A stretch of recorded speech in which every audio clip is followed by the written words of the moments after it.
Assalamualaikum warahmatullahi wabarakatuh. Waalaikumsalam warahmatullahi Niki nyuwun. wabarakatuh. Apakah orang yang berjalan di ajaran Dinut Tauhid ini merasa terpinggirkan atau dipinggirkan, Gus?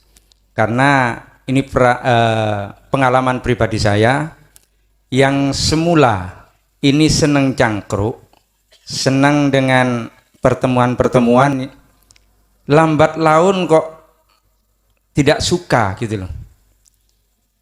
Itu yang pertama. Yang kedua,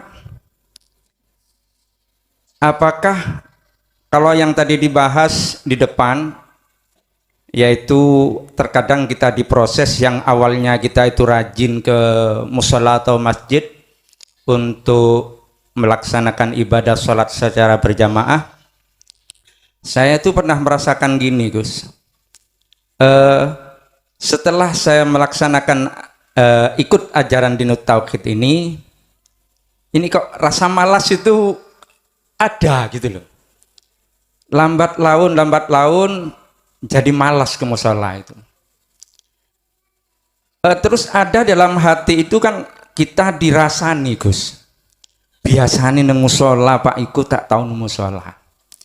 Sedangkan orang yang merasani kita itu, yang ngerasani kita tidak tahu hal yang sebenarnya. Dalam hati itu saya bertanya begini, jangan-jangan orang berbuat dosa itu karena perilaku saya, karena ketidaktahuan mereka. Itu dalam hati saya berpikir seperti itu. Jangan-jangan ini karena ulah saya yang tiba-tiba biasanya ke musola berjamaah sekarang kok plus sama sekali. Itu pernah saya rasakan. Ini mohon penjelasannya Gus dan pencerahan khususnya untuk saya pribadi. Assalamualaikum warahmatullahi wabarakatuh. Waalaikumsalam warahmatullahi wabarakatuh. Ketika saat diri ini dibukakan pintu hidayah masuk di dalam dinul haq bil huda wa dinil haq, dan di situ jenengan wayat tabiuna ahsan, berupaya untuk mengikuti petunjuk-petunjuk supaya bisa sampai dan bertemu Allah, maka pasti Allah akan memutus hubungan ruhaniyahmu terhadap selain Allah. Siapa yang berjalan ke arah barat, semakin lama arah timur pasti kau tinggalkan. Allah memutus hubungan ruhaniyahmu terhadap selain Allah secara ruhaniyah iku mesti. Tapi belum tentu sekaligus secara jasmaniyah. Makanya jangan heran kalau ketika sampean sudah ruhaniyah jenengan itu melakukan perjalanan untuk liqo pada Allah, ruhaniyahmu itu semakin jauh terhadap kesenangan dunia.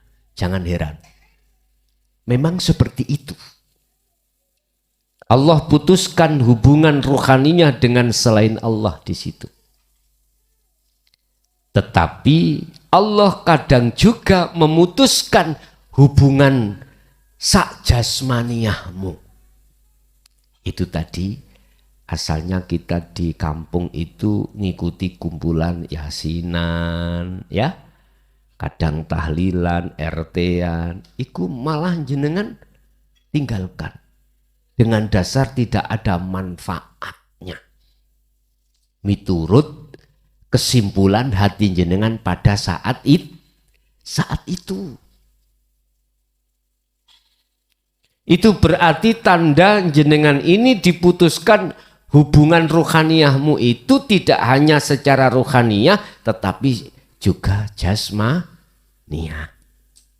Asalnya tekun jamaah di musola kok malah ora, dengan prinsip dalam hatimu ternyata nggak ada manfaatnya aku. malah terpengaruh di situ. Lah gitu toh. Nah, ingat, akhirnya muncul opini dari orang lain yang menyono jenengan yang mereka tidak tahu. Bapak Ibu, Gusti Allah memutuskan itu tidak semuanya seperti itu. Kadangkala juga Allah hanya memutuskan secara ruhaniah saja. Jasmaniah sampean itu tidak meninggalkan, tidak diputus dengan sosialisasi sesama makhluk hablum minan nas. Enggak. Kalau enggak berarti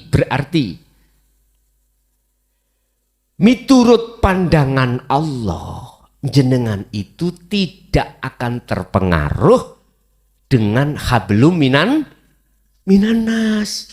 Justru Anda itu menjadikan hablum minan nas sebagai kendaraan untuk bertemu Allah di situ. Tapi iki suka-suka Allah kok. Suka-suka Allah. Allah yang lebih tahu. Innallaha ya'lamu ma fis sudur. Allah akan tahu. Kalau secara ruhaniyah ini sudah saya putuskan dan jasmaniyah tidak saya putuskan, maka ini nanti akan menjadikan terpengaruh, terhalang hatimu dengan hablum minan nas. Akhirnya Allah memutuskan. Diputus sak dohiri. Ini kalau saya bikin orang ini menjadi lama-kelamaan bertambah kaya, bertambah mewah duniawiyahnya, akan menjadikan terpengaruh hatinya, pasti Anda akan dimiskinkan. Ini pandangan Allah. Tinggal kita memandang dari mana. Kalau kita memandang dari diri kita, maka kita akan protes, Pak. Ojo ngaji tauhid. Dunia muntek tambah melarat. Nantinya gitu. Akhirnya apa yang terjadi? Gelisah, Pak. Hati jenengan. Ingat, asa sak kolo-kolo. Miturut singkok pandang iku mang api, belum tentu pandangan Allah iku api. Bisa jadi apa yang kita pandang jelek, bagus, iku sebetulnya itu jelek bagi kita. Kita mandangnya dari basariah, sugih, kaya mewah, itu bagus, Pak. Akhirnya harus kaya, tapi belum tentu itu bagus bagi kita. Letak dikatakan tidak bagus akan membuat penghalang ruhaniyahmu terhadap Allah. Kalau terjadinya seperti ini, mesti Anda dimelaratkan atau dimiskin. Itu Allah yang lebih paham. Tapi manakala jenengan kok yo ekonominya tambah bagus, hablum minan nas tambah bagus, pandangan Allah ini tidak akan mempengaruhi dalam ruhaniyah sampean pada Allah.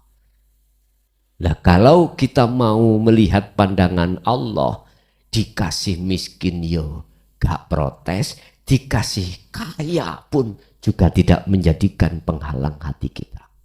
Begitu. Jujur Pak, nek cara kula ngomong sifat basariyah, jujur loh ya. Aku paling gak suka pengikut. Jujur. Tapi saya tidak akan pernah menolak manakala semakin tahun bertambah semakin banyak. Aku nggak bisa menolak. Kok iso? Prinsip dari mana? Gini. Wong mlaku nggawa beras sak pintal dengan sak kilo abot buni. Sak pintal loh. Terus untuk menuju tujuan cepat mana? Sak kilo. Apa mana gak bawa belas? Ini prinsip saya. Tapi saya tidak akan pernah menolak walaupun digawani rong pintal. Ya sudah. Saged dipaham nggih? Beda ambek prinsip di syariat. Beda. Sumpek apa maneh nek pondok kano isine. Bayo akhirnya golek ngamalan ya apa Gus Amri santri kok tambah banyak. Iku berarti yang ku sebut kebo marani pasangan. Laksana seperti itu. Dan kita tidak akan pernah mampu dengan amanah itu. Ini kalau jujur saya disuruh milih. Iya Pak. Jujur disuruh milih. Umpama enak ndi duwe mobil ambek enggak. Nek disuruh milih enak gak? Kok iso? Iya. Bengi sok turu angler. Kalau ndak, dulu dilihat di gorden. Wis ono. Wis ono. Turune boleh bingung. Nggih mboten. Niki kalau kita sadar dengan rohaniah kita. Saya ulangi, ketika Allah memiskinkan kita dari sisi dohiriyah, berarti itu bagus miturut Allah. Jangan kita mandang nafsu kita, sifat basariah kita. Kalau kita mandang basariah kita, enggak mau Pak, siapa yang ingin melarat? Ayo ngaju ngo. Siapa yang kepingin ekonominya jatuh? Enggak ada sifat basariah karena enggak masuk prinsip itu. Saya punya uang 50.000, saya buat untuk kulaan jagung. Tak jual lagi, enggak mungkin prinsip itu minta payune 40. Enggak mungkin toh Pak. Mesti di atas 50.000. Itu basariah. Tapi kalau kita sedikit aja melihat pandangan Allah, tatkala itu payune 30.000, pasti kita akan syukur pada Allah. Tapi iki yo prinsip ora umum. Makanya kata Syekh Ibnu Athaillah, nek kuwi marung payu rame susah. Nek gak payu blas seneng. Wis, iki gak masuk Pak. Nang prinsip basariah mboten masuk. Lawang buka warung ben rame ben cepet telas lah ngoten nggih. Nek wis telas iku duwite akeh. Lah ngoten. Beda dengan prinsip yang di dalam. Terus ketika saat saya itu diputus Allah hablum minan nasi, akhirnya timbul dzon, prasangka orang lain. Yang prasangka itu tidak tahu sebenarnya dalam diri kita bagaimana. Terus menimbulkan satu dosa. Disebabkan karena kita. Nyuwun sewu Pak, kalau jenengan sudah jatuh di situ, jangan diurai sebab akibat. Jangan. Kita itu cuman bisa ngetutno karepe Gusti Allah. Tapi bukan berarti kita salah, manakala kita itu biar tidak ada dosa kembali lagi. Enggak. Berarti jenengan wau masih ada pertimbangan hukum syariat. Berarti bagaimana? Kembalilah lagi. Tapi kembalimu juga harus karena Allah. Karena Allah, itulah yang menurut saya yang lebih aktif itu begitu. Biar gak muncul prasangka yang tidak benar, tidak menjadikan orang lain itu berdosa. Udah secara arif jenengan kembalilah, tapi kembalinya juga karena Allah. Oke, ada lagi. Assalamualaikum warahmatullahi wabarakatuh.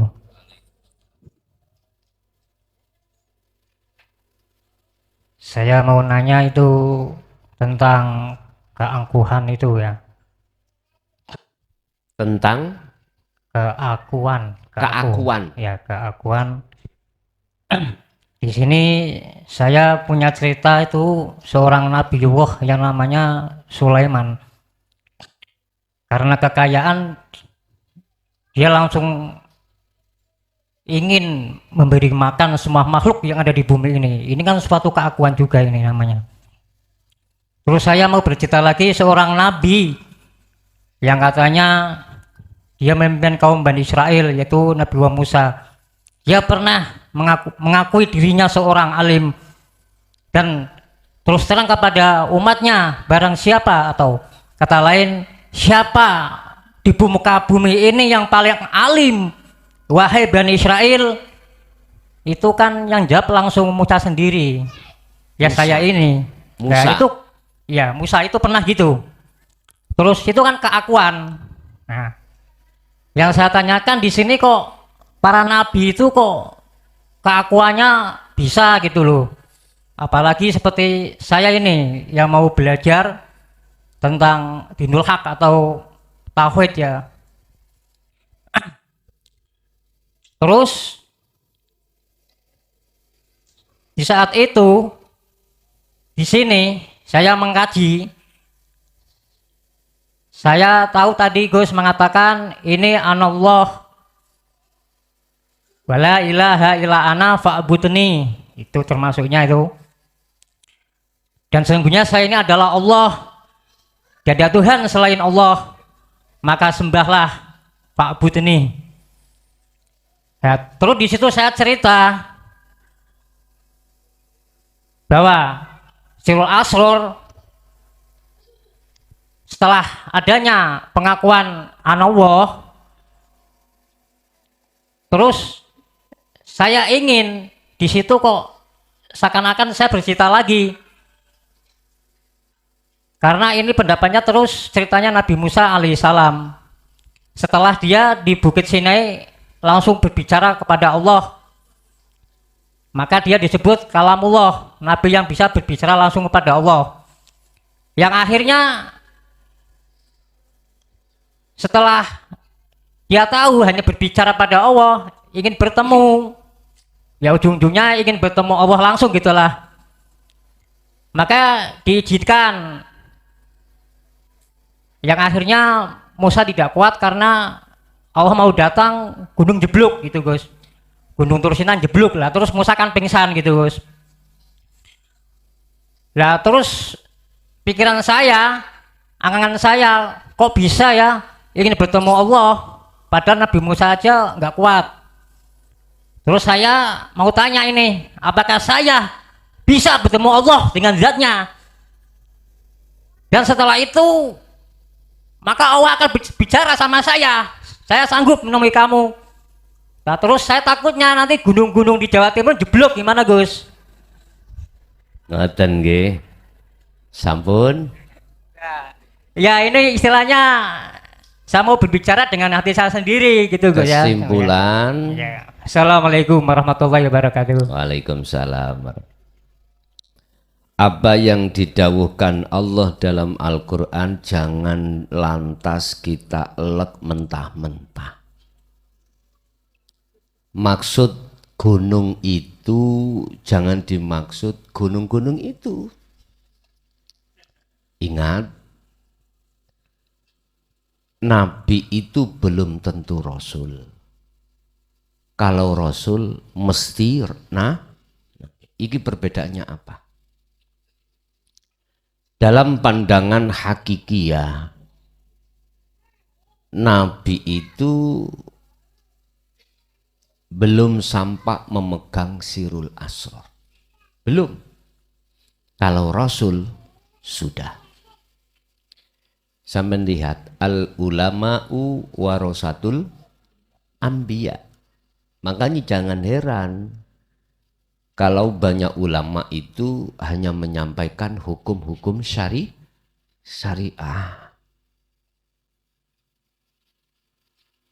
Yud sewu. Ngomong Nabi Musa ada sejarah. Sebelum dia mendapatkan wahyu kitab Taurat, dia kesebut Nabi. Kesebut Nabi. Pernah diperintahkan Allah untuk berguru nang Nabi Khidir. Nabi Khidir, kita sebut Nabi Khidir padahal beliau sudah Rasul. Itu pun mohon maaf, memberikan pelajaran-pelajaran yang bersifatkan hakikat makrifat belum bisa diterima oleh Nabi Musa pada saat itu. Dihadapkanlah satu pelajaran terkait 3 hal. Pertama adalah membocori kapal. Kedua, membunuh anak kecil. Yang ketiga adalah membangun pagar. Oleh karena Nabi Musa memegang hukum syariat saja, nggak paham maksudnya. Akhirnya protes. Apa yang terjadi? Perpisahan. Awal kejadian itu sudah diingatkan. Selama kau masih memandang hukum syariat, kau tidak akan pernah bisa menerima pengajaranku. Berhubung wong namanya berguru, tetap pun saya ngaku salah, tolong dikasih kesempatan untuk ikut jenengan. Akhirnya dihadapkan pelajaran kedua. Itu pun masih protes. Bahkan terakhir pengajaran ketiga dengan sangat terpaksa guru dan murid ini harus berpisah. Artinya apa Bapak Ibu? Kalau kau masuk ke dalam pondok pesantren Miftahul Ulum Jaya Baru, kalau statusmu masih kok gawah, nggak ada harapan bisa. Kau status orang kaya, status orang alim, masih kau bawa, nggak jadi kau. Pasti berpisah jua, nggak bisa.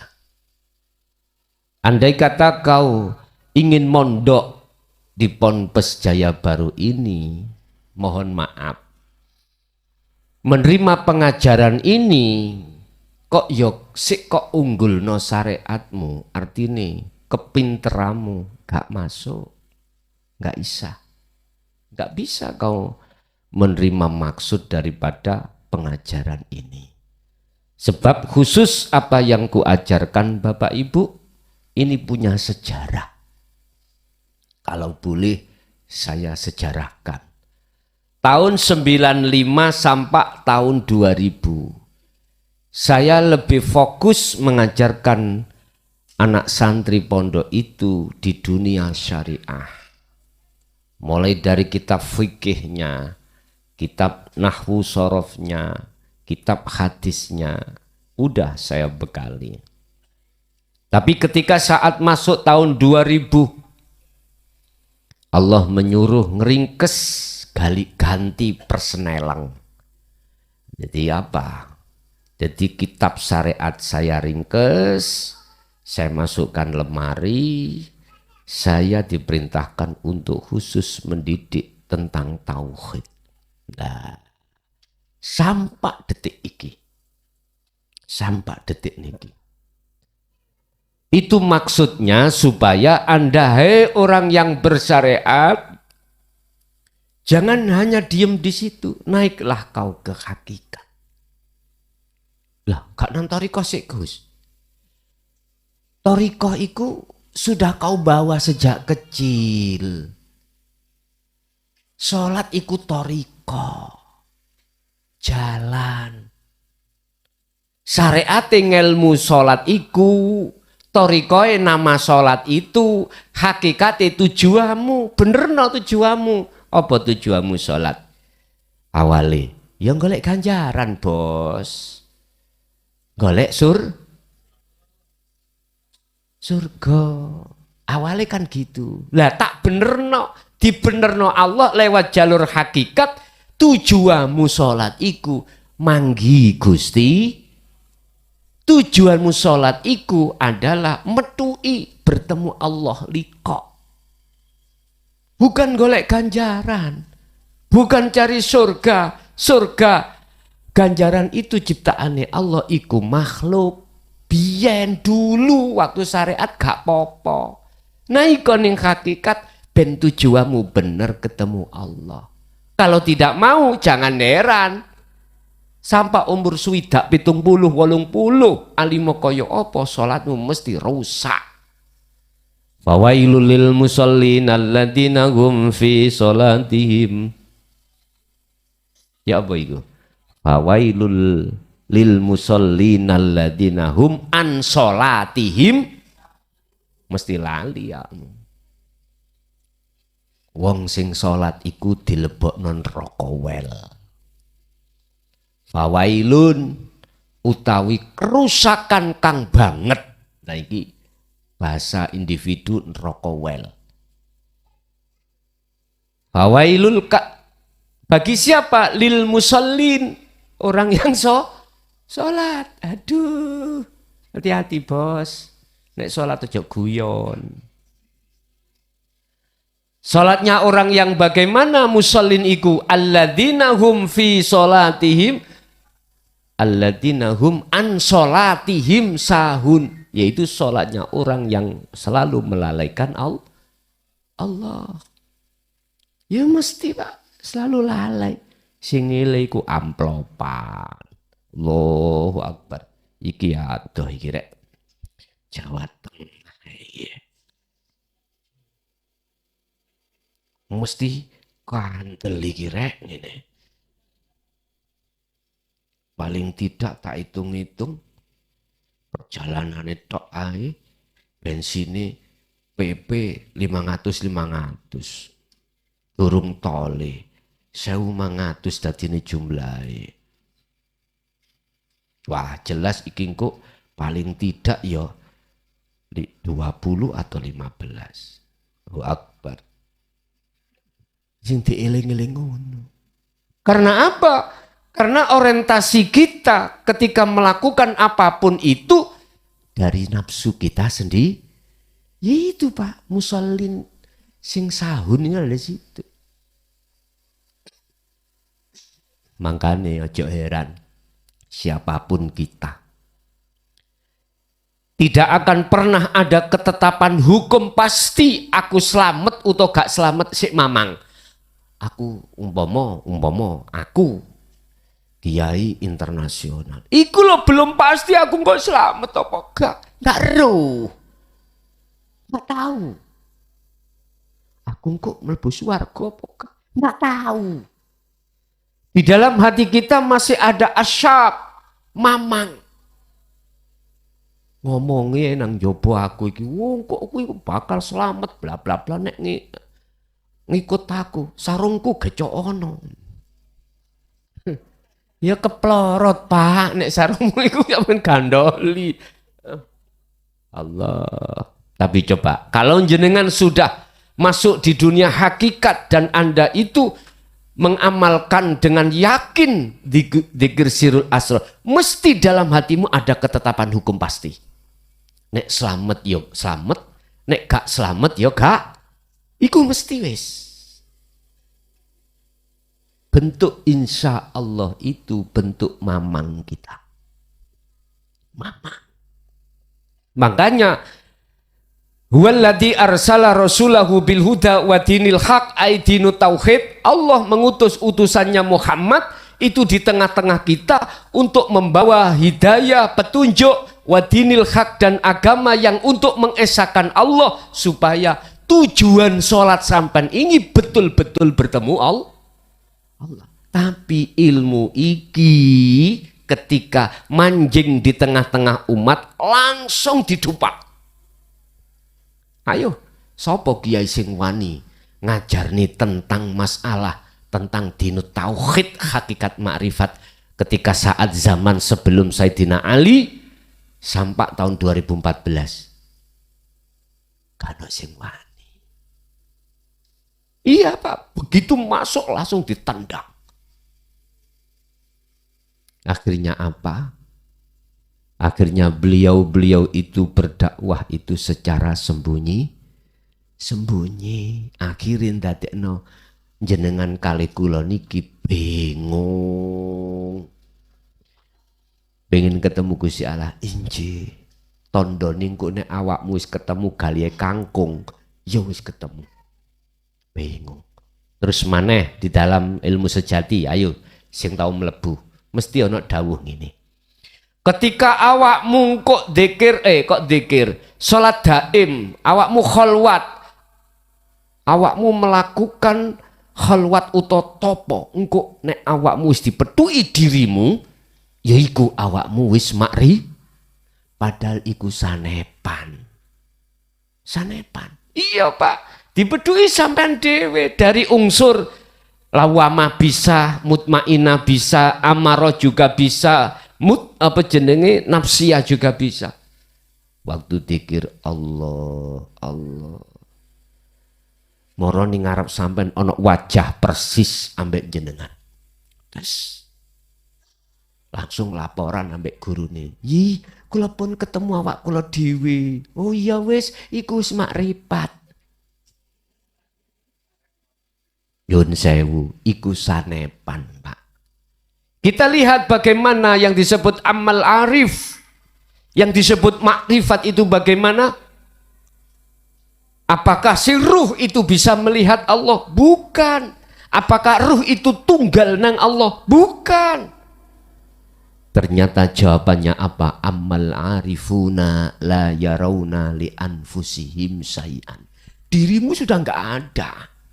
Bagaimana kau bisa melihat kau sudah tidak ada? Bagaimana perkara yang tidak ada itu bisa melihat yang ada? Enggak bisa. Lah terus katanya bertemu Allah makrifat itu yang bagaimana? Yusyahiduna annal fa'ila huwallahu ta'ala. Yang sebagai isim fa'il yang ada cuman yang ada. Berarti yang bisa melihat yang ada adalah yang ada itu sendiri. Bingung tambahan. Kopi ae diiringno. Wis gak apa-apa. Bingung sik. Wis tah. Yakinkanlah dirimu walaupun bingung dari pemahaman musyahadah. Arif iki mau sing penting proses sirul asrarmu nanti akan dipahamkan dewe Pak. Sebab itulah yang tidak bisa aku gambarkan dan aku terangkan. Laisa kami sayun. Umpama bisa kami sebut mengikuti Al-Quran. Innani anallah. Di dalam dirimu hidup akan berkata. Yo aku iki Allah. Ngunung. Sing rungokno lan sing ngomong. Sak paket. Artinya satu pelaku. Wis. Gus tambah bingung ngaji nang pean. Wis ngene ae. Biar enggak terlalu bingung, ya duren jangkoan, leren. Wis gak usah sampeyan metenteng-metenteng kaya wong ngeden. Wis ta, engko bayi iku walaupun jenengan nyun sewu, durung wayahe metu dendena ya gak iso met. Engko nek wis wayahe metu metu dewe bos, ngono lho.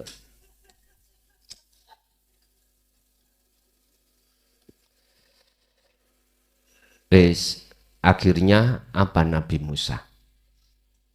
Disebut Nabi. Falamma ataha nudiya Musa. Musa mau dijadikan Rasul, maka Allah memerintahkan Musa untuk menemui Allah. Falamma ataha tatkalane Nabi Musa datang. Itu di dalam surat Toha ayat 11 sampai 14. Iku didawuhake nudia ya Musa. Ketika Musa itu diundang Allah untuk bertemu pada Allah, Allah berkata, Inni ana rabbuka. Sesungguhnya aku itu Tuhanmu. Lagi kan masih ada dua Pak. Berarti jenengan dipanggil Allah lewat dinu tauhid ini jenengan terima. Ini belum ahad. Masih ada dua jenengan dengan Allah. Itulah jatuhnya jenengan ini waktu ada di titik sirul asrar di pos pertama su'aul basiroh, rasa. Berarti Anda sudah mempunyai satu keimanan, apapun yang muncul dan keluar dalam diri jenengan itu atau di luar diri jenengan itu datangnya dari Allah. Tapi masih ada dua. Ini ana rabbuka, kata Allah. Musa, aku iki Tuhanmu. Oh iya. Berarti keakuanmu sama masih ada. Sebagai penghadap yang menghadap, mata yang untuk melihat. Ketika itu Allah sudah mengatakan dan meletakkan Anda di muraqabah. Ya, muraqabah. Berarti ketika jenengan iki sudah jalan sirul asr di pos pertama rasa tadi, Anda dimasukkan di jalur muraqabah. Muraqabah. Apa? Dalam hatimu Allah sudah merasa dekat. Allah sudah merasa dekat. Inilah yang dimaksud Rasulullah. Imanmu itu harus ihsan. Harus ihsan. Ihsan itu benar. Benar berarti imanmu hanya pada Allah lah. Itu disebut ihsan. Sapa sing imami mang atimu nyawang Allahnya? Allah. Ati sing ngomong. Tapi nek lesan sing ngomong Cak Samsu. Nah. Kan ditanya orang lain. Siapa sing imam ini? Cak Samsu. Tapi hatimu ngomong Gusti, hidup itu yang menguasai Cak Samsu. Inni ana rabbuka. Mengapa Allah dawuh seperti itu? Mengapa Allah itu menghadapkan pos pertama su'aul basyirah supaya Anda imannya itu betul-betul ihsan. Kalau sudah ihsan wa amilus salihah, kudu ngelampahi, kudu nerusno, kudu mengasah su'aul basyirah, rasa tadi. Sebab di situ ada dawuh fahla nak laika. Fakhla Musa, fakhla lepasen nak laika dua sandalmu. Duh. Iki sampean bingung, masuk sandal-sandal ngene iki ya? Bukan. Makanya gunung man bukan gunung-gunung sing jemunuk niku. Mbok nek gunung loro niki lho ya. Aku tak ngadep sono, engko aku nek gak ngono diceladu ibu. Fakhla nak apa? Coploken. Fakhla coploken. Apa sing dicoplok? Nak laika sandal loro ira. Iku maksude duduk sandal iki, Bos. Loro mau lho, Musa dengan Allah. Bingung maneh. Cik cah rokokan cik. Tadi kan ketika saat jenengan su'aul basyirah merasakan adanya Allah dalam dirimu dan di luar dirimu, karena dengan dialah Anda bisa rukuk sujud lungguh lagi gitu. Oke, ada dua.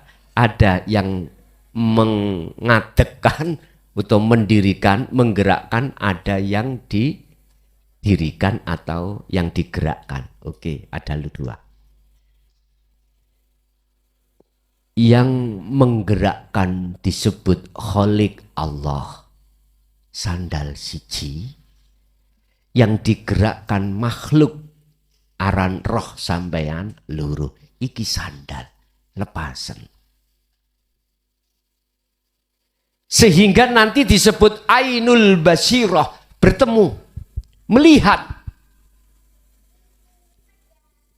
Bingung maneh.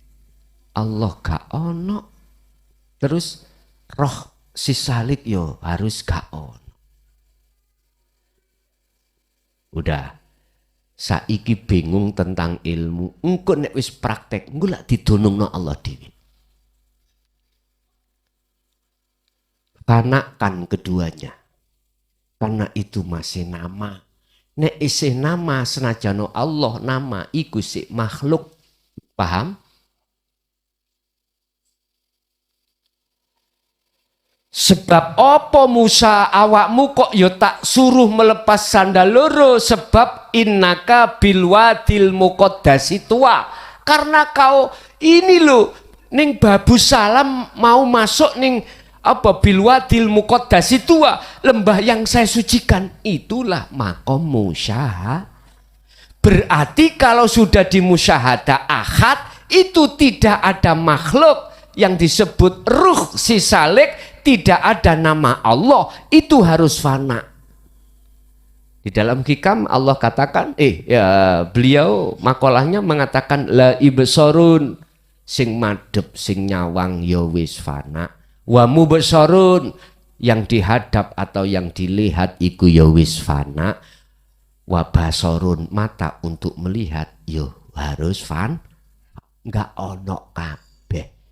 Itulah yang dimaksud sejatine wujude Gusti, yang dalam Al-Qur'an Allah katakan sing bingungno sampean ya iku disebut laisa kamislihi, umpama oleh tak duding iki lho bos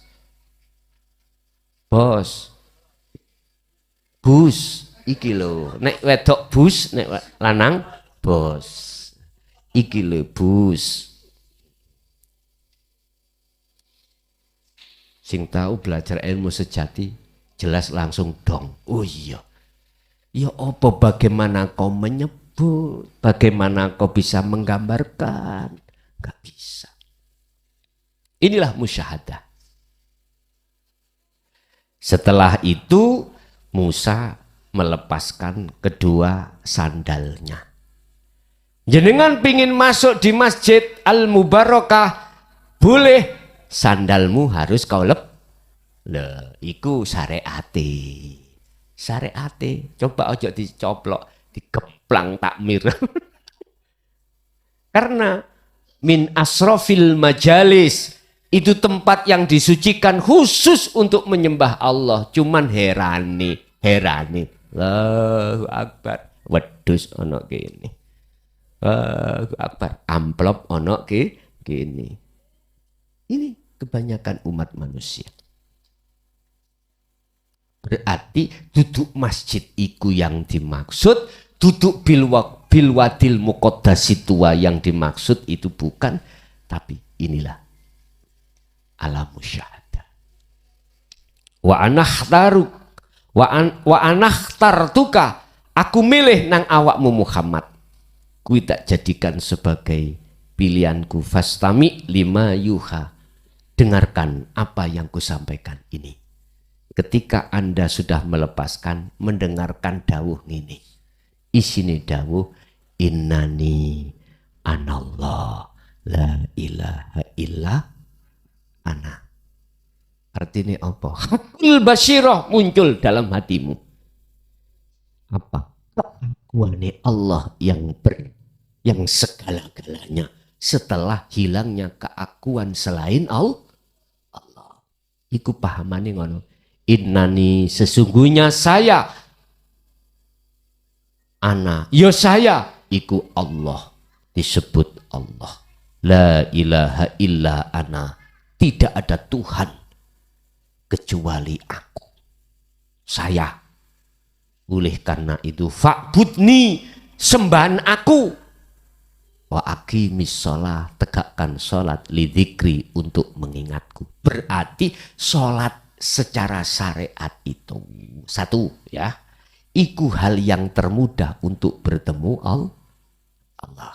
Kedua, mohon maaf, yang dimaksud salat secara syariat ini bisa dikatakan mudah bertemu Allah manakala rohaniahmu itu juga salat.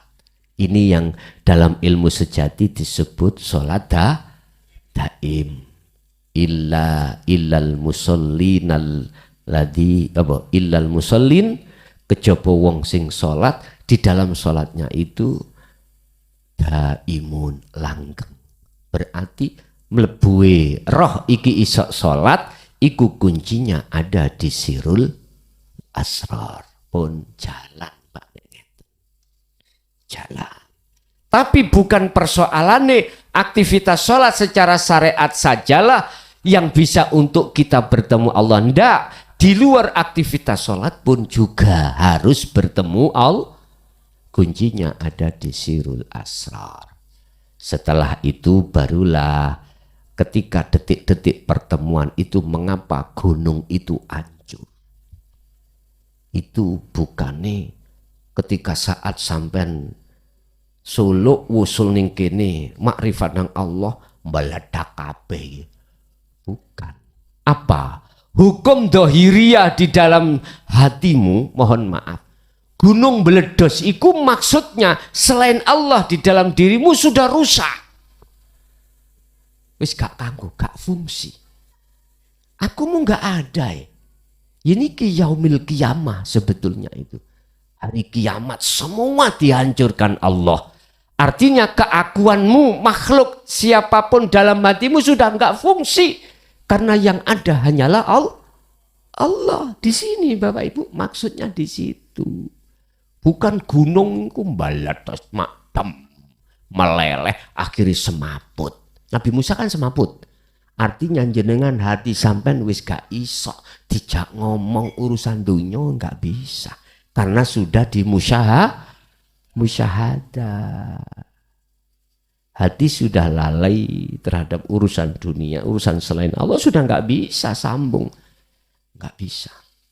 Kalau sudah jatuh di sini jenengan di musyahadah, pertanyaannya adalah sekarang tugas Anda untuk melebarkan sayap kemakrifatan sampean dari mahfud ke maksum, dari fana ke kamil, kamil ke bako di sini. Otomatis kembali lagi setiap aktivitas apapun yang dihadapkan Anda terus bertemulah Allah di situ. Ittaqullaha haitsuma kunta, kata Rasul dalam satu hadis, tetaplah kau bertemu Allah dimanapun kau berada. Kalau Qur'annya ittaqullah ya ayyuhalladzina amanuttaqullaha haqqa tuqatih wala tamutunna illa wa antum. Ojo sampai kau mati dulu sebelum makrifat nang Allah dan ngembang no makrifat itu. Jadi Pak, jangan khawatir. Enggak meledos gunung-gunung gini kok enggak meledos.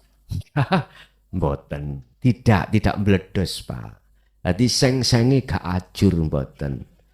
Iku maksudnya itu selain Allah dalam hatimu itu rusak. Sudah meledos ya iku laksono ngoten. Laksana seperti itu.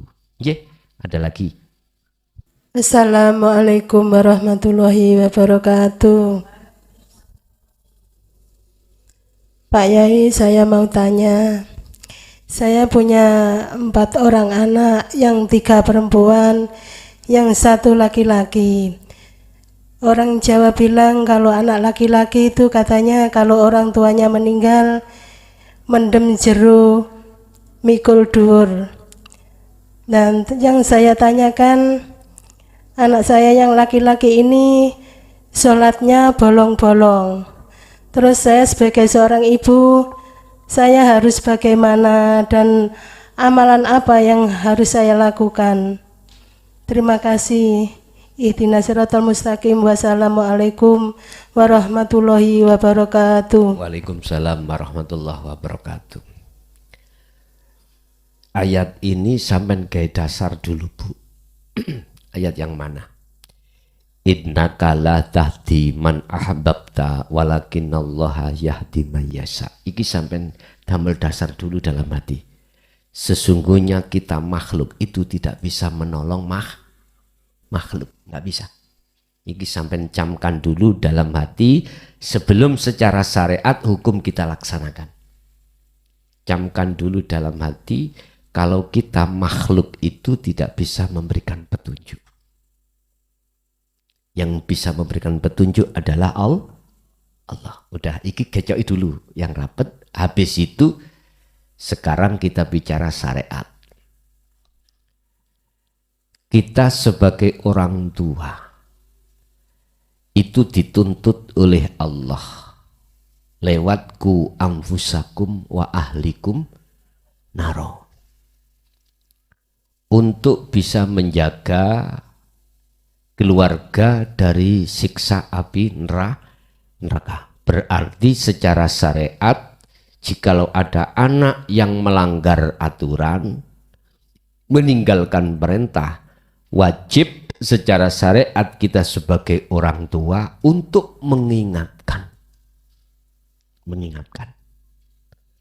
Entah maksud mengingatkan itu jumlahnya berapa kali.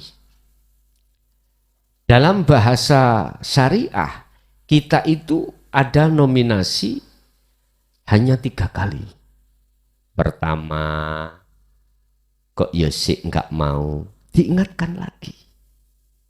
Kedua, masih malah nemen, diingatkan lagi. Ketiga, kalau sudah diingatkan, ya sudah.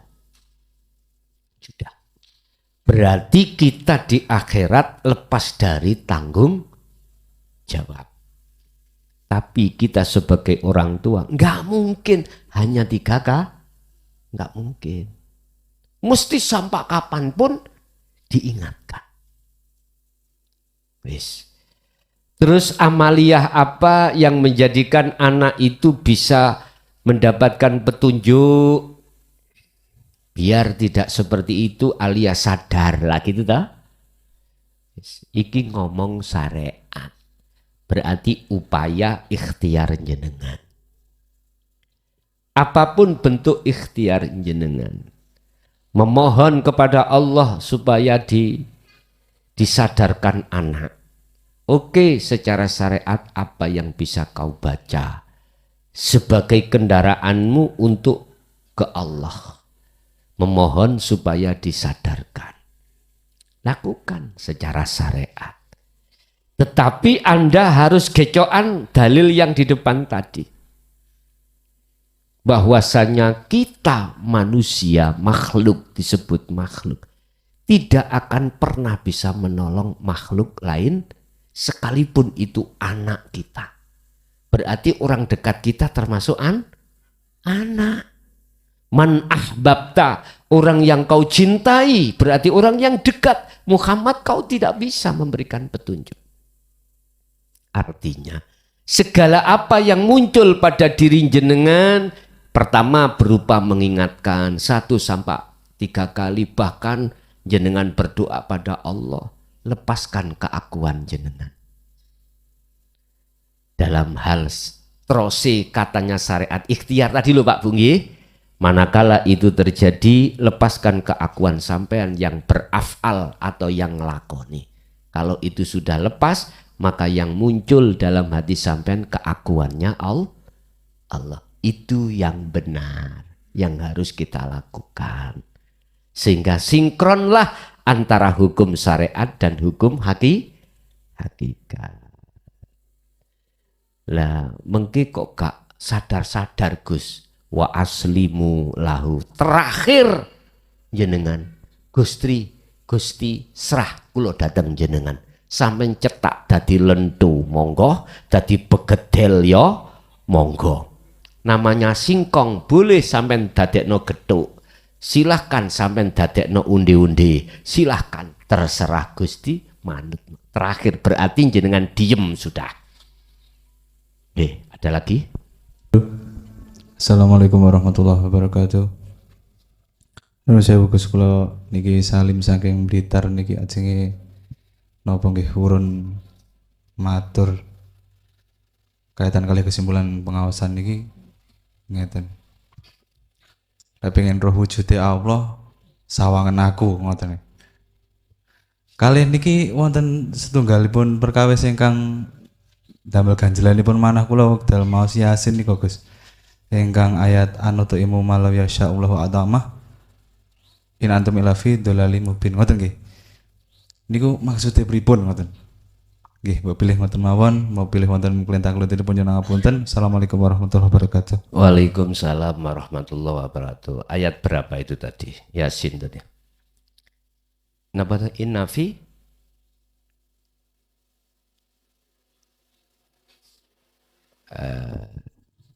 Anu tu'imu malau yasya'ullah niku. Sampeyan getno kupingku dublek. Niku sing anu tu'imu malau yasya'ullahu adamah niku lho Gus. Anu tu'imu malau yasha'ullahu at'amah in antum ila fi dhalalim mubin. Artinya ringkes, Carane napa ya kula jenenge ngowahi panganan wong sing dikersakne Gusti Allah ora diwehi panganan niku lho. aku ora kasih mangan Wong sing kalau Gusti Allah ora diwehi mangan. Dawuh tiyang munafik sing matur lek apa ya aku arep ngowahi panganan wong sing Gusti Allah ngersakne ora diwehi mangan. Ngoten terus kali Gusti Allah dikomentari, "Lho, awakmu lek posisine ngoten niku berarti sampean niku termasuk wong sing kesasar. Kesasarmu jelas." Ngoten Niki nyuwun penjelasanipun. Oke, pun. Berarti intine dolal limubin. Jikalau kau ingin bertemu aku, pandanglah aku. Janganlah kau pandang namaku, janganlah kau pandang zatku, tapi pandanglah aku. Jangan kau sembah namaku, jangan kau sembah sifat zatku, tapi sembahlah aku. Iki maksudnya apa, Pak? Nggih niku maksud daripada kita harus melepaskan sandal dua tadi. Artinya kita harus sampai ke ainul basiroh. Dari su'aul basiroh ke ainul basiroh. Berarti disuruh melepas keakuan kita. Yang melakukan, yang segala hal apapun. Lepas. Otomatis nama nanti nggih harus lepas. Otomatis niku lepas. Akhirnya masuk di dalam sembahlah aku. Berarti ini harus ke ahad. Harus ke makom musyahadah kalau kita ngomong makom.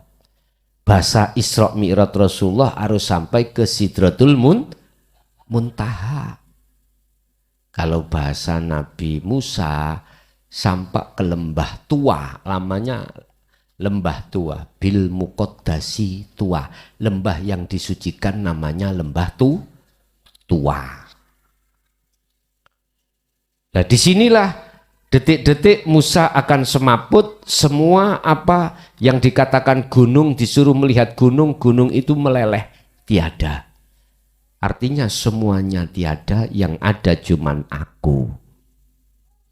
Aku yang dimaksud adalah status daripada kholik, bukan aku status makhluk. Pun. Untuk bisa sampai ke situ, jenengan mau tidak mau, muaranya itu kuncinya ada di su'aul basiroh ke ainul basiroh. Di dalam dzikir sirul asrar. Yang muncul dari kalimat tauhid la ilaha illa anta subhanaka inni kuntu minat. Kalau sudah ada di situ, jenengan nafsu lawamah akan sadar, akan bangun. Zalimin berarti ngaku kalau kita selama ini dolim nang Gusti Allah. Makanya Nabi Yunus dimplok ikan nun itu adalah untuk kholwat. Untuk kholwat. Jenengan dikon kholwat itu ya itu mang. Karena didasari dengan selama kita ini adalah dolim pada Allah, maka bersuci diri. Fasabbih bismi rabbika. Muhammad, sucikan dirimu dari selain aku. Rabbika, di Tuhan, selain Tuhanmu.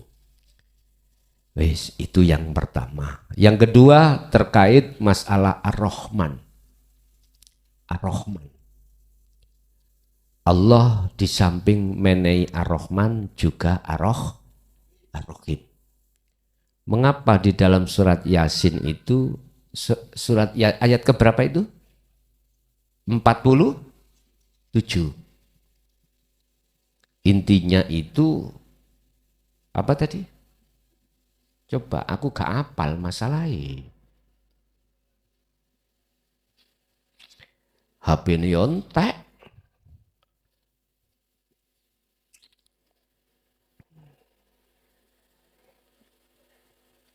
Di kacamata teman.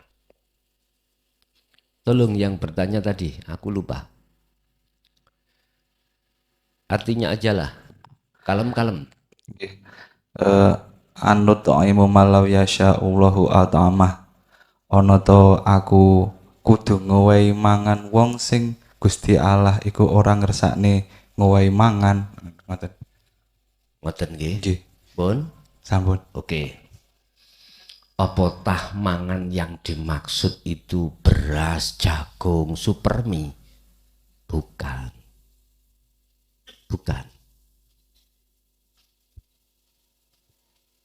Artinya makanannya ruh. Makanan ruh. Apa makanan ruh? Benerno iman menyang Gusti Allah. Tetapi sifat ar-rahim iki tatkala diwenehke terhadap umat manusia ada dua. Ada yang menerima, ada yang tidak. Makanya mengapa ar-rahim disimpulkan bahwasanya itu hanya diterima oleh orang-orang yang beriman saja besok di akhirat. Artinya apa, Pak? Apa yang kusuguhkan tentang ajaran ini terhadap umat, semuanya gak mungkin akan bisa menerima. Ada mesti dua golongan, ada yang menolak, ada yang menerima. Dan ini tidak jauh berbeda dengan ketika saat Rasulullah itu menyampaikan, menuangkan ajaran dinut tauhid, sama. Bahkan wa aktsaruhum la yu'minun, kebanyakan mereka menolak. Menolak. Jadi panganan kebutuhan rohaniah ini diberikan, tapi di situ ada dua kelompok, satu menolak, satu menerima. Yang menerima inilah, Pak, mohon maaf, yang kami sebut sebagai orang fa'budu hadza siratum mustaqim. Orang yang sudah duduk hatinya fa'budu hadza utai fa'budu iku siratum mustaqim. Ini jalan yang lurus ruhania. Tapi kalau ini dikembalikan pada orang yang menolak, maka dimuntahkan. Jadi ketika kita memberikan makan terhadap itu, bukannya itu diterima, dielek, ditelan, malah muntahkan. Jikalau kau memberikan hal itu, maka fidolal apa? Terus siapa? Ayatnya? Terus si ayatnya terakhir mau loh.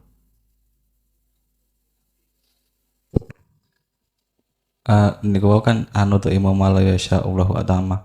Apa to kula niku kudu ngowahi mangan wong sing Gusti Allah wis ngowahi mangan dadak aku, ngoten maksud Gus. Lah lek komentare to statemente kados ngoten niku sing dipahami, Gusti Allah niku komentar, "Lho sama lek ngono berarti sama ni napa kesasar sing nyoto," ngoten. Kan kadang-kadang kan ngoten, aku dadak ngowahi mangan bareng Gusti Allah wis ngersakne arep ngowahi mangan dadak aku. Kadang-kadang kan ngoten. Oke. Kesasar berarti. Ngeten, Pak ya.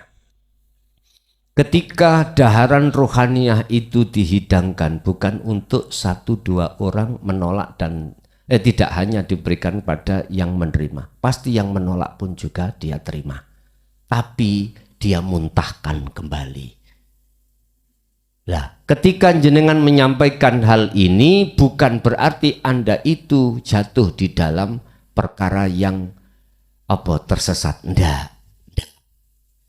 Ada, Pak, memang makalah sing ngomong ngeten. Ilmu pengajaran tentang tauhid ini jangan kau berikan pada orang yang menolak. Percuma, melepeh, percuma. Akhirnya hanya kita berikan pada yang bisa menerima. Prinsip saya beda malahan.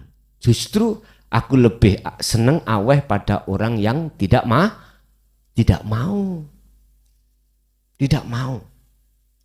Sebab apa? Karena prinsip proses orang yang mau Dilek iku asali pertama tidak mau. Dulu sejarah kita menolak Pak dengan ajaran dinut tauhid.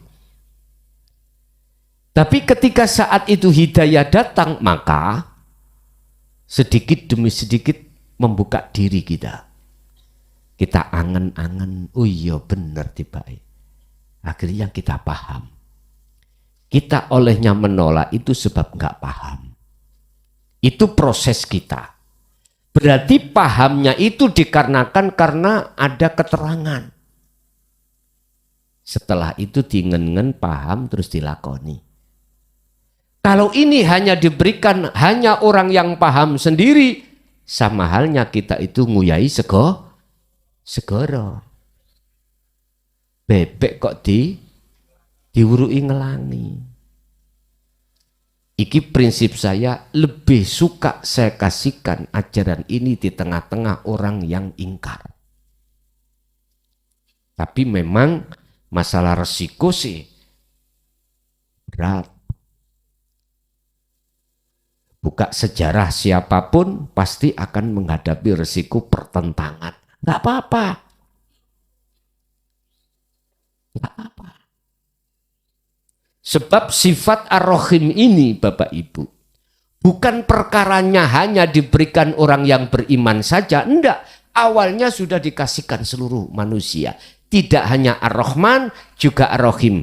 Ar-Rahman itu adalah sifat yang bersifatkan duniawiyah. Semua nerima, nggak ada yang menolak. Sopo sing diwane duit gak nompo, semua nompo. Siapa yang dicukupi Allah kebutuhan jasmania gak nompo, semua menerima. Tapi kalau yang ar-Rahim kebutuhan secara rohaninya, lah ini dua kelompok. Dikatakan hanya diberikan kepada yang beriman saja, maksudnya awalnya itu diberikan kepada semua umat manusia, cuman di situ terpecah menjadi dua, wa minhum man hadallah wa minhum man haqqat minadh-dhalalah. Sama-sama menerima, tapi yang satu ditelan, satu muntahkan. Jikalau kita bicara tentang memberikan makan, tentang ruhaniyah, maka gak salah. Satu. Nomor dua, bagaimana mungkin kau bisa akan memberikan makan terhadap yang lain? Lawang itu sudah dikasih makan Allah sendiri. Maksudnya gini Pak, walaupun kayaknya itu dari diri kita, tapi aslinya dari Allah. Jikalau kau mengakui dari dirimu, maka jelas kau tersesat. Paham gak? Apakah makanan yang dimaksud secara ar-Rahman atau ar-Rahim? Kalau selama dirimu masih mengakui kau yang memberikan, maka tersesatlah kau. Yang tersesat adalah ruhaniyah. Karena kita terbelenggu dengan nafsu keakuan diri kita. Berarti silahkan kau kasih makan, tapi dalam dirimu ojo kok akoni kau yang mengasihkan. Justru lepasen keakuanmu, gantiin keakuannya Allah, baru itu tidak termasuk golongan yang tersesat. Oke. Ada lagi? Assalamualaikum warahmatullahi wabarakatuh. Waalaikumsalam warahmatullahi wabarakatuh. Niki Pak Yai nggih, dalam perjalanan belajar dzikir sambung rasa. Di dalam kehidupan juga belajar ada rasa yang saya pegang, lalu tiba-tiba getarannya itu 180 derajat dan saya tidak bisa mengikutinya. Di dalam perjalanan itu saya pun hanya mengikuti dan saya merebahkan tidur Dan di saat itu getarannya pun sangat dahsyat dan melesat ke atas.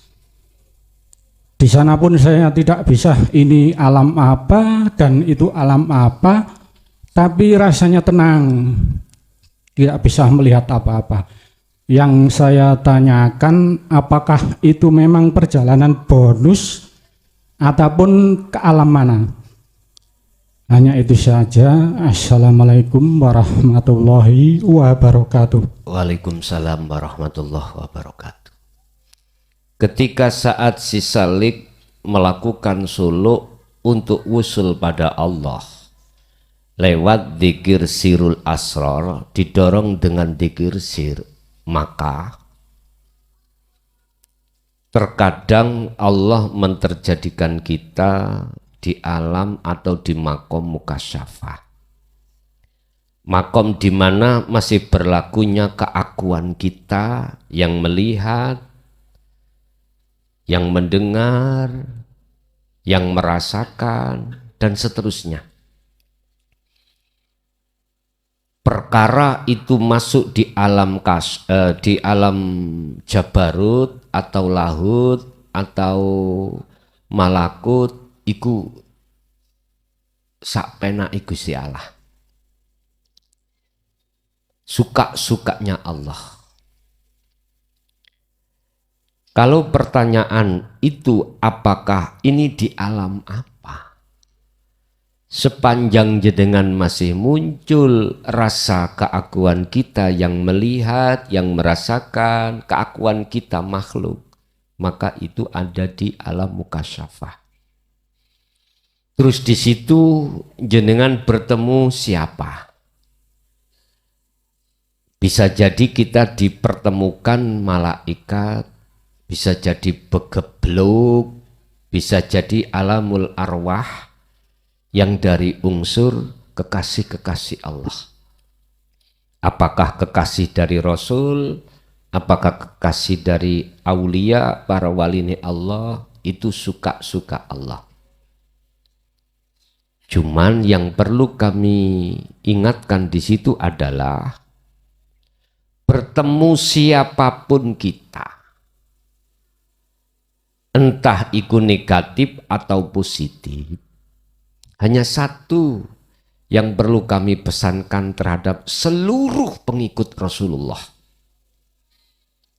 Pegang teguh bilwadil muqaddasit tua. Pegang teguh kesucian di dalam hatimu tentang tali Allah. Faqadistamsaka bil urwatil wuthqa.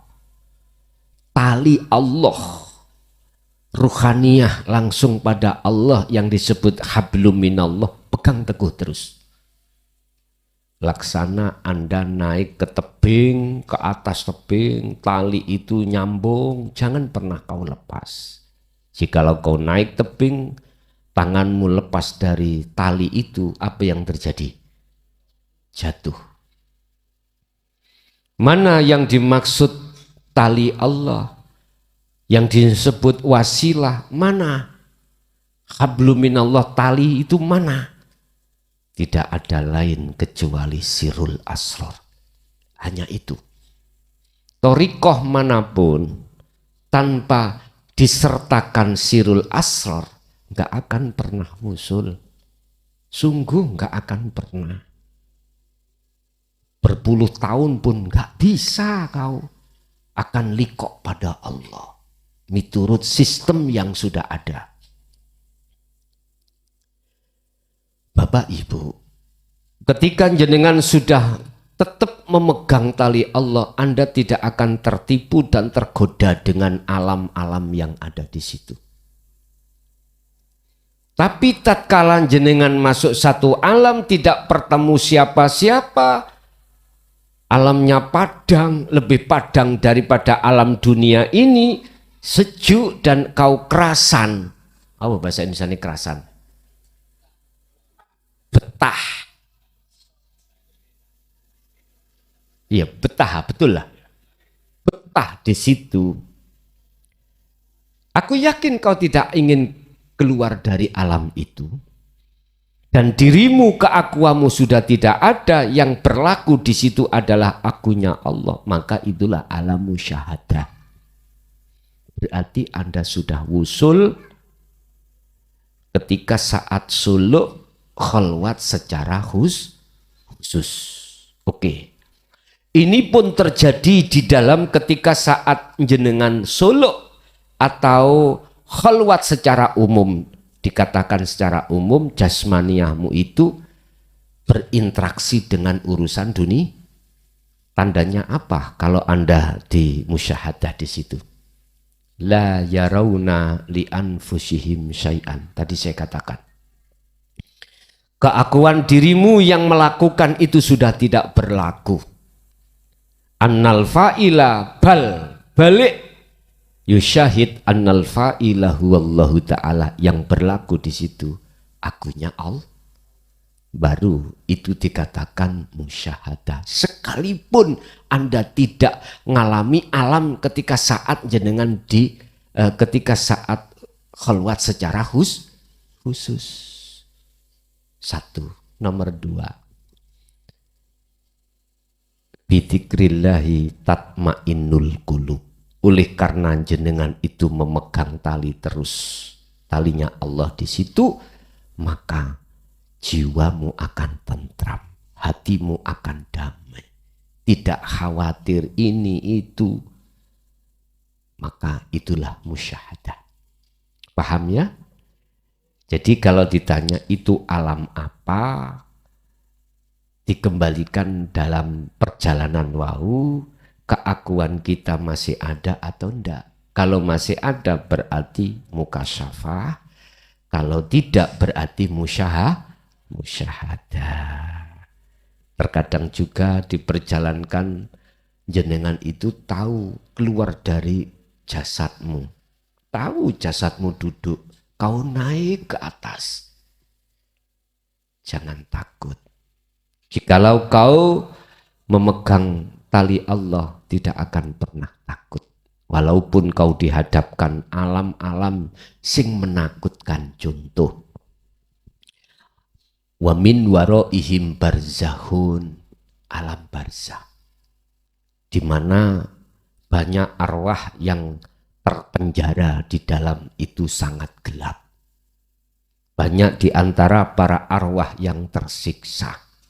Dimasukkanlah Anda ke dalam neraka. Tahu bagaimana situasi dan kondisi di dalam neraka. Arwah itu disiksa. Jangan tidak pernah takut.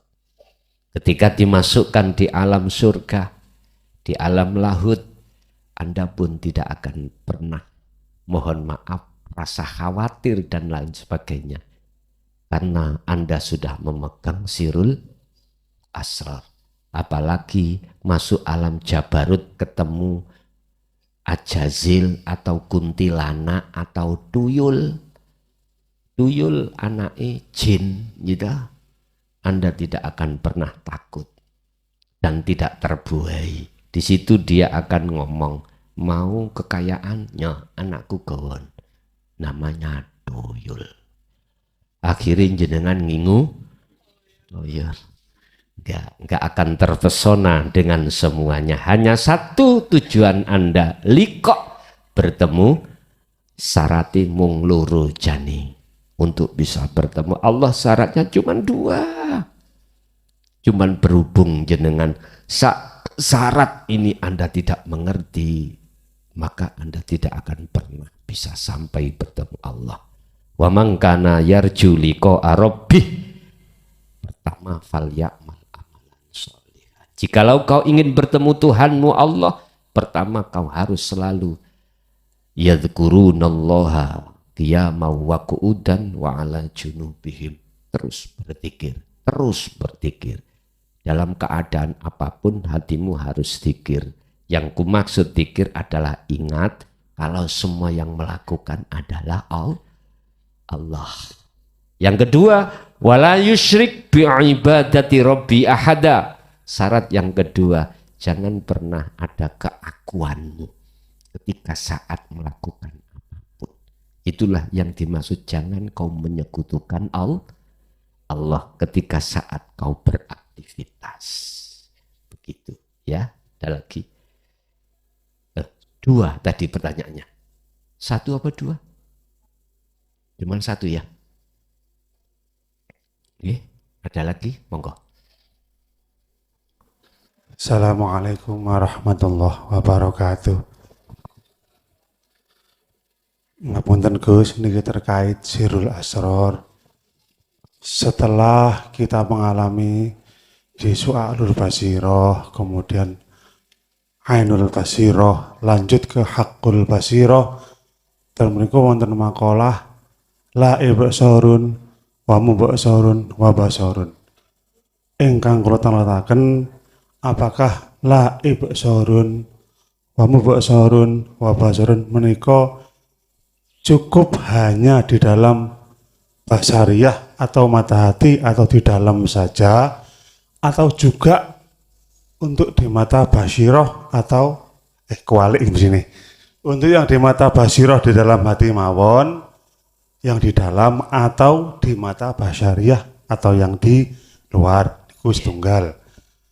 Nomor kalih, apakah makna dari yang melihat sudah tidak ada, yang dilihat sudah tidak ada, mata yang melihat juga sudah tidak ada, bisa dijabarkan arti luas semacam yang bermakalah juga tidak ada, yang diucapkan sudah tidak ada, yang berucap sudah tidak ada, dan juga seterusnya untuk yang mendengar juga. Napa ngoten niku? Karena sepengetahuan kula, sepengalaman kula maksud kula, tentu saja ketika kula di atas gitu bertajali mungkin sedetik atau 2 detik atau semenit, pengalaman kula mengalami ke fase yang namanya sesuatu yang napa nggih, ndak ada apa-apa, semacam kayak apa nggih, hampa, ndak ada apa-apa. Nah, setelah itu saya lakukan terus setiap hari berlatih meskipun tentu saja banyak turunnya daripada naiknya, akeh mbotene utawa akeh laline tembang elinge. Terakhir ini terkadang ada yang mengajak berbicara atau yang memberikan berbicara.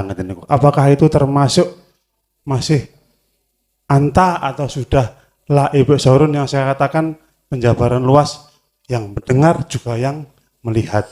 Ini maksud kula. Mohon maaf kurang lebihnya. Assalamualaikum warahmatullahi wabarakatuh. Waalaikumsalam warahmatullahi wabarakatuh. Jawabnya suka-suka Allah, jenengan didadekno lentu opo begetel. Artinya apa? Ketika si hamba itu betul-betul dikatakan ditarik Allah di musyahadah, itu apakah diletakkan Allah di bagian khos opo khawasul khawas? Pertanyaan yang pertama tadi, jikalau jenengan itu diletakkan di khos, baik basiroh atau basariyah, sudah tidak ada siapa.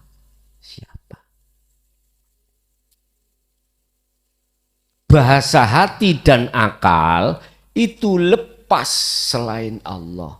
Iku lu disebut wong jadab. Kelakuane majedub. Kelakuane jadab wonge majedub. Dijak ngomong model ya apa? Dijak bicara model kaya apa? Gak pernah dia nyauti. Tahu nyauti? Nyambung itu nggak pernah. Dia hablum minan nas, total jenderal wis. Iku nek wong umum ngarani wong gendeng. Wong edan. Hampa sudah. Jadi sudah nggak tampil yang namanya makhluk. Tembok gak tampil, cagak gak tampil, gak tampil. Iku ketika saat kita ditaruh di khos. Tapi tatkala ruhaniyah diletakkan di khawasul khawas, beda. Tetap basariyah, hukum dohir ini makhluk sik tampil. Mboten hampa. Ya sik wujud makhluk menungso sik ono. Bojo, anak, apapun, ya sik ada. Tapi sudah tidak masuk di dalam hati, tampilan itu wis gak masuk. Cuman masuk di akal aja. Ini khawasul khawas. Dan ini manakala dijak ngomong masalah tauhid, sambung. Dijak ngomong masalah dunya, ya sambung. Khawasul khawas itu. Itu yang pertama. Terus yang kedua, berarti jawabannya suka-suka Allah. Jangan diletakkan mana, monggo. Di khos monggo, di khawasul khawas juga monggo. Yang kedua. Dari segi apapun. Apakah sama, apakah basor, apakah kalam. 7 sifat ma'ani, mulai kudrat, iradah, ilmu, hayat, sama, basor, kalam. Ini berlaku di dalam diri jenengan. Berlakunya itu secara rohaniyah, jelas akunya Allah. Manakala jenengan diletakkan di khawasul khawas, secara ruhaniyah sampai sudah anallah, ini anallah. Tapi secara basariyah, nggih bukan. Tetap sing ngomong menungso, sing krungu menungso, tapi hati sudah tidak. Sing ngomong lan sing krungu ya Gusti Allah. Begitu. Berarti jawabannya juga suka-suka Gusti, dan berlaku sifat ma'ani 7 iki terhadap diri panjenengan berlaku. Kecuali jenengan diletakkan diletakkan khos, sama dengan jawaban yang pertama tadi. Gak berlaku belas kemanusiaannya itu, keakuan diri kita makhluk itu yang kuat, yang irodah, yang berkehendak, ilmu, mengetahui, sudah tidak, semuanya lepas. Ilmu, hayat, hidup yang sudah hidup sudah tidak ada, sudah baik secara basariyah maupun basiroh, atas kemakhlukannya tidak ada. Biasanya ini ditiru oleh Jabariyah. Tahu ya? Jabariyah itu gitu. Jadi selain Allah sudah tiada, udah. Kemurnian wahdatul wujud di situ. Ya silakan, dan itu pun tidak salah. Karena diletakkan di khos. Kalau di khawasul khawas biasanya nahdiyin. Khawasul khawas itu. Oke, ada lagi?